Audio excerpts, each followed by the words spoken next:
আসসালামু আলাইকুম সবাইকে।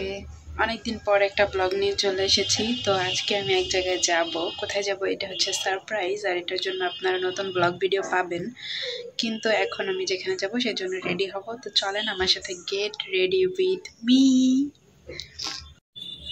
তো আমি মেকআপ শেকআপ এরকম করতে পারি না বলা যায়, ঠিক আছে। তো আমি ওরকম মেকআপ করিও না, প্রয়োজন পড়ে না। তো খুবই সিম্পল ক্রিম শীতকালের জন্য, এটা দিয়ে নেই ভালোভাবে। মুখ আমি ধুয়ে নিয়েছি ভালোভাবে, ফেস ওয়াশ দিয়ে মুখ ধুয়ে নিয়েছি।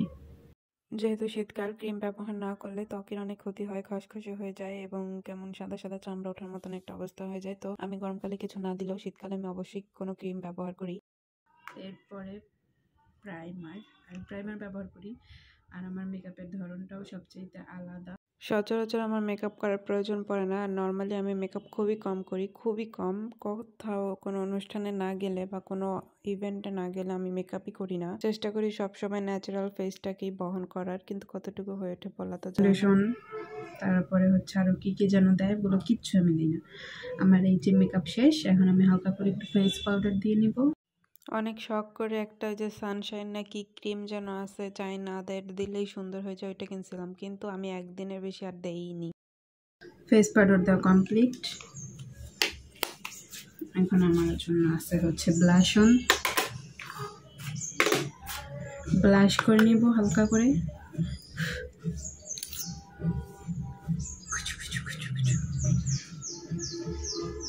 এই ব্লাশনটাই আমি একটু দেই, লাল লাল গাল করে ফেলি, এটাই আমার কাছে খুব ভালো লাগে।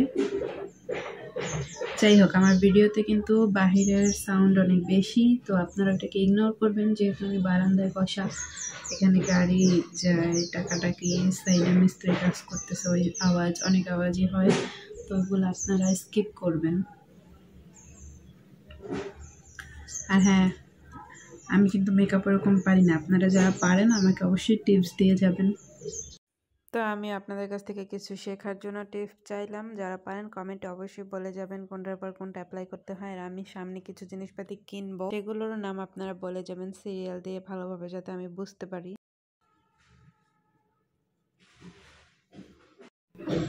তো আমার ব্লাশন কমপ্লিট, হালকা করেই দিয়েছি, আমি বেশি গাঢ় কিছু দেই না ওরকমভাবে।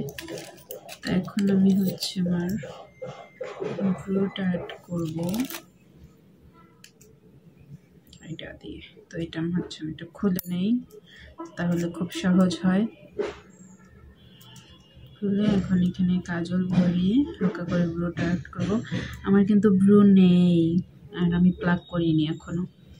আমার ইচ্ছাও নেই কোনোদিন প্লাগ করার, এমনিই নেই ব্রু, আবার প্লাগ কি করবো। আমি সবসময় এভাবেই ব্রোটাকে একটু গাঢ় করি। আগে তো আমি এটা দিতাম না, কিন্তু আমার আশেপাশে যারা আছে তারা বলছে যে তোমার ব্রো অনেক পাতলা, এত পাতলা ব্রো ভালো লাগে না, একটু আর্ট করলে ভালো হয়, একটু কাজল দিলে ভালো হয়। তো এরকম আশেপাশে মানুষের কথায় কথায় আমি এতটুকু আর্ট করি। আগে এইটুকুও করতাম না, তো তারপরে দেখলাম যে না, আসলে আর্ট করলে একটু গাঢ় হয়, একটু ভালো লাগে, এই জন্য আর কি করি। কিন্তু আমি ওরকম ভাবে আর্টও করতে পারি না, সুন্দরভাবে করতেও পারি না। যতটুকু পারি ততটুকুই। এই যে দেখেন আপনারা কেমন হয়ে গেল। ওকে,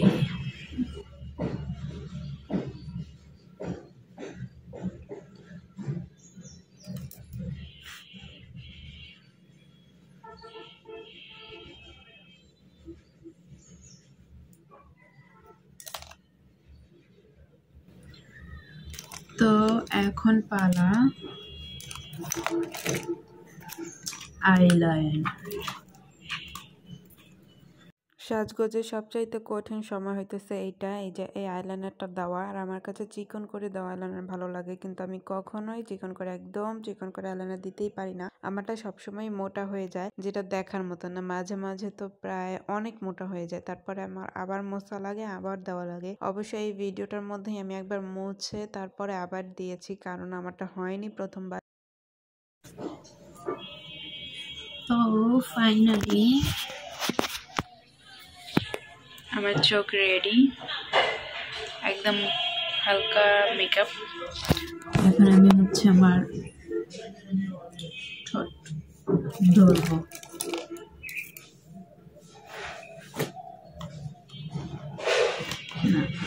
ধরার আগে হাইলাইটারটা পরে দিলাম, কারণ চোখের সাইডেও দেওয়া লাগে, তো আইলাইনার দেওয়ার আগে দিলে একটু ঝামেলাই হয়ে যায়, এই জন্য ছোট্ট একটা তুলে নিলাম। আমার জামাইজানের সাজগোজ আবার অনেক বেশি পছন্দ, কিন্তু আমি হইলাম একটা আইলসা যে সাজগোজি করতে চাই না, তারপরেও তার সাথে কোথাও বের হইলে আমার সাজা লাগে, এই জন্যই আজকে সাজতেছি। আজকে দুইজন একসাথে বের হব। আমি প্রত্যেকদিন ডিউটিতে যাই, কোনো রকম লিপস্টিক দিলে দেই, না দিলে না দেই, মুখটা ধুয়ে ক্রিমটা দিয়েই চলে যাই। এরকম মনে হয় না এই যুগেও কেউ আছে। যাক, হয়ে গিয়েছে হাইলাইটার দেওয়া। এখন আমি দেখাই, এটা আমি দারাজ থেকে অর্ডার দিয়েছিলাম, মাত্র 300 টাকা।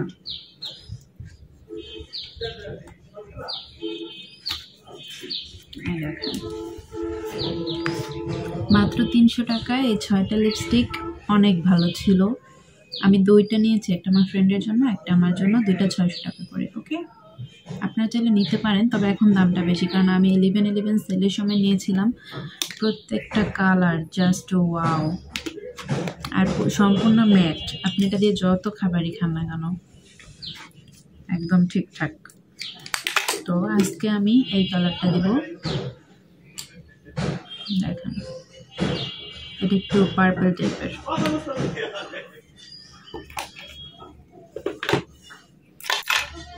সাজগোজের সবচাইতে কঠিন তো বললাম আইলাইনার দেওয়া, আর আমার মনে হয় সবচাইতে সহজ হচ্ছে এই লিপস্টিক দেওয়া। আমার কাছে এত ভালো লাগে, আর আমি লিপস্টিকই দেই, আমার একটা পছন্দ। আর আমার তো অর্ডার আছে যে লিপস্টিক ছাড়া যেন বাসা থেকে আমি না বের হই, কারণ আমার ঠোঁটের চামড়া আমি সারাদিন উঠাইতেই থাকি, আর আল্লাহই জানে আমার কি অভ্যাস, 12 মাসই আমার ঠোঁটের চামড়া উঠবে।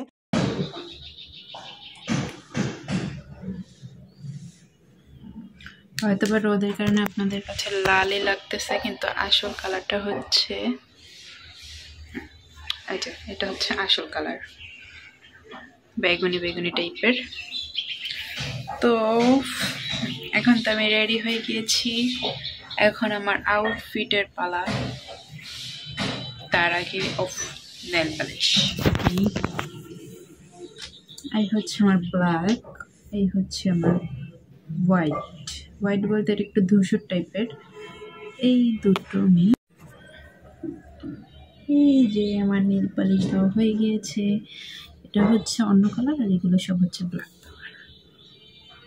তো এখন আমি এগুলো একটু গুছগাছ করে তারপরে রেডি হয়ে একবারই আসছি আপনাদের সাথে। Bye bye. তো ফাইনালি এই হচ্ছে আমার ফাইনাল লুক, আর আমি এখানে বসে মেকআপ করেছিলাম।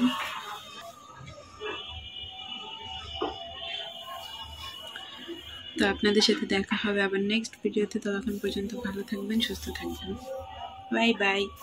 নেক্সট ভিডিওতে বলবো আমি কোথায় যাওয়ার জন্য এমনভাবে রেডি হলাম। ওকে, আল্লাহ হাফেজ।